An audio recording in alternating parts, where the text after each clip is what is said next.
আন্তর্জাতিক সংবাদ মাধ্যম বিবিসির প্রতিবেদনে উঠে এসেছে দ্য ডেইলি স্টার ও প্রথম আলোয় হামলার ভয়াবহ বিবরণের বিস্তারিত। সংবাদ মাধ্যম দুটিতে হামলার বিষয়ে কি বলছে বিবিসি? বিবিসি বলছে 18 ডিসেম্বর রাতে ওসমান হাদির মৃত্যুকে কেন্দ্র করে দ্য ডেইলি স্টারের বিরুদ্ধে মিথ্যা তথ্য ছড়িয়ে তৈরি করা হয় উত্তপ্ত পরিবেশ। প্রতিবেদনটিতে আরও উঠে এসেছে সেই রাতের রুদ্ধশ্বাস মুহূর্তগুলো, বিশেষ করে হামলার সময় ডেইলি স্টারের ভবনে ভাঙচুর, লুটপাট ও অগ্নিসংযোগের ঘটনা।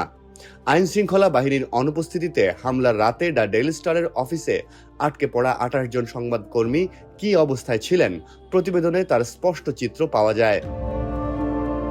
আটকে পড়া সাংবাদিক জাইমা ইসলামের অভিজ্ঞতার বিস্তারিত উল্লেখ করেছে আন্তর্জাতিক সংবাদ মাধ্যমটি। দ্য ডেইলি স্টারের উপরে হামলার ঘটনায় বাংলাদেশের সাংবাদিকদের নিরাপত্তা নিয়েও প্রশ্ন তুলেছে বিবিসি।